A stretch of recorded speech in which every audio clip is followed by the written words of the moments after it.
Getting onto the housing ladder is becoming increasingly difficult. In fact, latest figures show only 50% of all 35 to 44-year-olds had a mortgage, down significantly from 68% in 1997. When this dataset is next updated by the ONS, the decline will no doubt be even worse. At the same time, people in their 20s and 30s are becoming more aware than ever of the importance of investing for their futures. Unfortunately, the state pension is unlikely to exist in its current form for them, and gone are the days of final salary pensions. If you're not investing from a young age, your future is looking grim.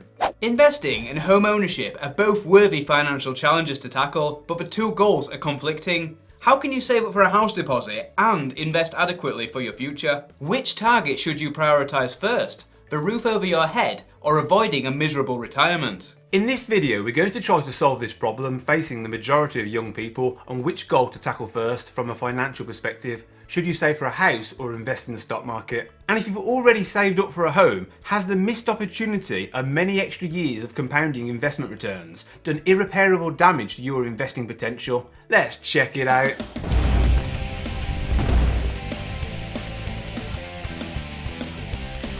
If you're new to investing and want the professionals to manage your money, a great option for hands-off investors is to open a stocks and shares ISA with Nutmeg. They also offer lifetime ISAs to help with saving for a house deposit. New customers who use the special link on the Money Unshackled offers page, linked to below, will also get the first 6 months with zero management fees. If you'd rather manage your investments yourself, check out our hand-picked range of do-it-yourself stocks and shares ISAs on moneyunshackled.com, also linked below.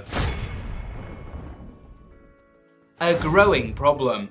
The dilemma facing young people about whether they should start investing or save for a house deposit is getting more obvious with each passing year. Firstly, investing is now more accessible than ever. You can now invest on many platforms without fees and with minimum investments as little as £1. Information about the stock market is plentiful, is easily accessible and is free on places like YouTube. Investing has been made omnipresent and accessible to the point that anyone can pick up a phone and buy some stocks. This openness has removed a barrier that previously would have stopped most people from even considering investing and made young savers think that maybe they should be abandoning the decades-long attempt to build a house deposit and build a financial future through stocks instead. However, at the same time, the prospect of ever owning a house is receding into the distance. House prices have gone up by an average of 5.2% over the last 20 years. Why is this a problem?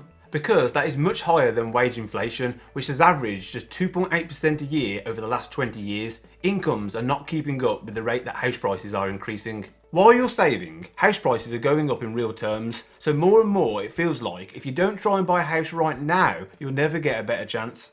Why not do both? Couldn't you whack your house deposit in the stock market? Seems reasonable, right? You've got a lump sum of cash just sat there idling in the bank while it slowly gets added to from your saved wages. Why not take it out, invest it, and get to your goal quicker? Many people do this, and there are certainly success stories, but the same can be said of people who put it all on black on the roulette wheel. The stock market can go up as well as down in the short to medium term, so we would not advise anyone to put their house deposit into the stock market unless you don't plan to buy a home for at least 5 years, and preferably longer. Otherwise, there's a good chance you could have lost money on your house deposit at the point when it's needed. It's therefore usually best to keep the two goals separate.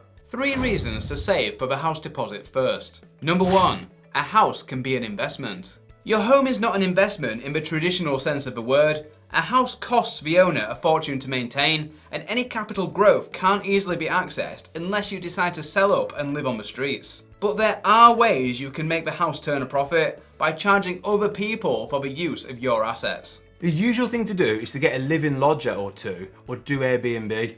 A couple of lodgers paying rent could easily cover the cost of your mortgage and eliminate your biggest cost of living. A great investment. But you can also rent out your driveway for day commuters, let someone park a mobile home or trailer on your land, or lease out your garage, attic and spare room for storage space. A house can also be a great investment if you geo-arbitrage it. This is when you intend to sell up the house in the future and move to a less expensive area. Maybe you've managed to get on the housing ladder in London and can afford it due to your high London banker's salary, but could see yourself retiring to Yorkshire. You might one day liquidate a £1 million townhouse to buy an equivalent sized semi in Leeds for 300 grand. Number 2, the emotional or cultural need.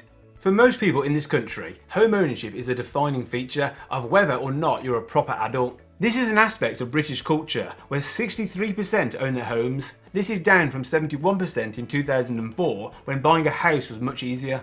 On the continent, they are not as fussed as we are about this. The Germans and Austrians quite like to rent, with only 51% and 55% respectively owning homes. The Swiss care even less about home equity, with just a 42% rate of home ownership. On this channel, we don't think whether you own a home or not defines you as an adult. Having an investment portfolio and choosing to rent is just as valid a life choice. Nor do we buy into the myth that renting is dead money. Check out this video next on the merits of buying versus those of renting, linked to in the video description below. But if you'd sleep better at night by keeping up with the Joneses, then buying your home first is the right choice for you. Number 3, investment returns don't matter so much initially. If you've got 2 or 3 grand and you're stressing about where to put it, don't. Your investing returns are likely to be minuscule in terms of pounds and pence compared to what you'll be able to make one day when your pot is much larger. When you've got a decent sized house deposit built up, this might be a different story. If you're enjoying this content, give us a big like to let the YouTube algorithm know that this video rocks. You can also show us some appreciation with the new super thanks button below. One big reason to focus on investing. The compounding boost is insane. First-time buyers now need an average of £59,000 to get on the property ladder, a 2021 report by Halifax Bank has revealed. That's up £12,000 from the previous year. This is the national average. In London, first-time buyers need an average deposit of 133 grand. Those numbers are huge and represent many years of saving hard. How many years? A lot. ONS data shows us that of people between the age of 22 and 29 years, about 40% have not yet managed to save anything at all, while around 10% of savings of between £2,000 and £3,000. Only around 25% have saved more than £6,000. And £6,000 is also average savings for people aged between 35 and 44. Clearly, saving for a house deposit is now a decades-long task for most people. These are decades that you can't afford to be wasting sitting out of the stock market. Let's assume money flows naturally to you, and it takes you only 10 years to save for a house deposit. From age 20 to age 30, you save 6 grand a year towards a 60 grand deposit. Here's how much money you could have when you retire at age 60 if you only started investing into the stock market at age 30, once you'd sorted the house deposit. Keeping it simple, we'll assume you continue to be able to invest 6 grand a year, or £500 a month, at 6% after inflation returns. This gives you 500 grand at retirement, enough to draw an income from. Now here's what happens if you choose never to buy a house and you'd be able to start investing in the stock market from age 20 with an extra 10 years of compounding. You get £1 million.